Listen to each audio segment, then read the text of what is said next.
base, c'était l'école. C'est toujours le bâtiment de l'école. L'école fonctionne encore. Elle occupe le rez-de-chaussée du bâtiment existant.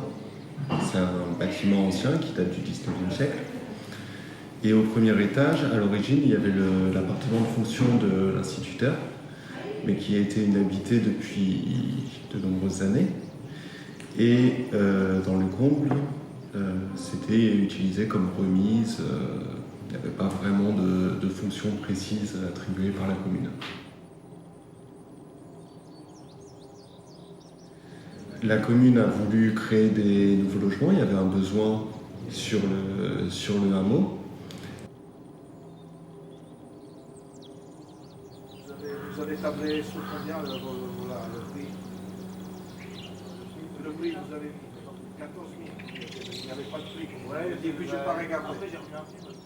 Et au lieu de favoriser l'étalement, la construction de nouveaux logements, de lotissements, de projets comme ça, elle a souhaité, et quand on en a discuté, on les a soutenus dans cette idée-là, d'investir leur patrimoine, les espaces qui étaient vacants, inoccupés, pour y aménager ces nouveaux logements qui étaient nécessaires.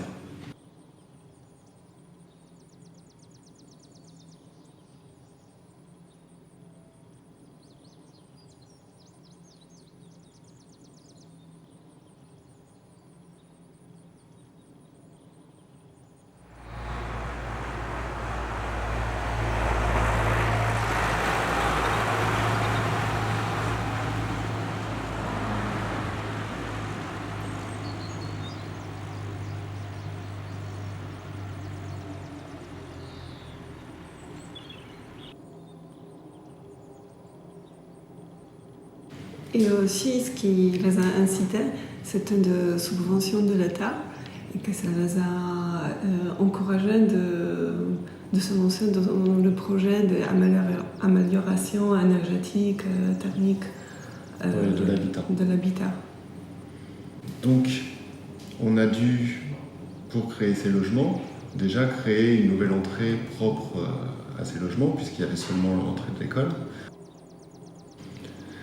Et nous avons voulu montrer en façade, c'est ce qui se voit principalement depuis l'extérieur, exprimer cette modification, cette évolution du programme par un bardage en panneaux d'acier corten qui se juxtapose avec le reste de la façade qui est laissée brute.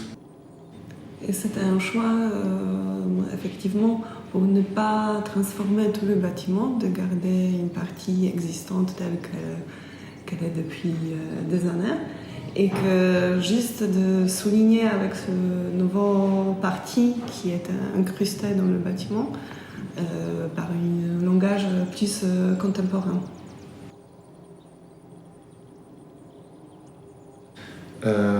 Donc, dans cette partie-là, on a pu aussi, à l'intérieur de ce découpage des panneaux en acier corten, aussi découper de grandes ouvertures vitrées qui permettent de faire rentrer largement la lumière naturelle dans le bâtiment.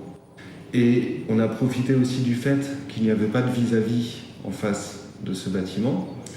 On a un espace boisé, naturel, donc pour faire vraiment rentrer la vue sur le paysage à l'intérieur du bâtiment, notamment au palier du premier étage.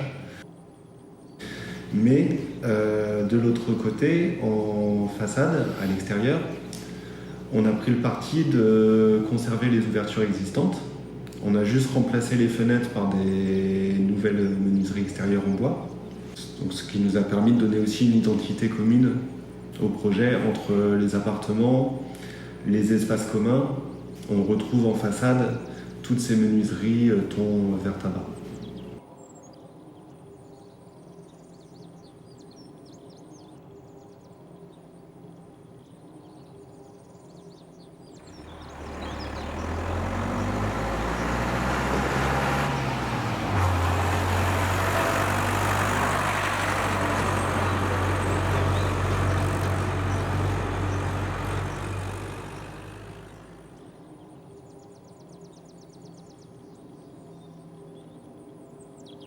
Sur le secteur, il y a beaucoup de population qui vient travailler à Paris, qui prend le train tous les jours. Donc finalement, ils habitent dans les villages, ils doivent prendre leur voiture pour aller à la gare à Château-Thierry, pour prendre le train.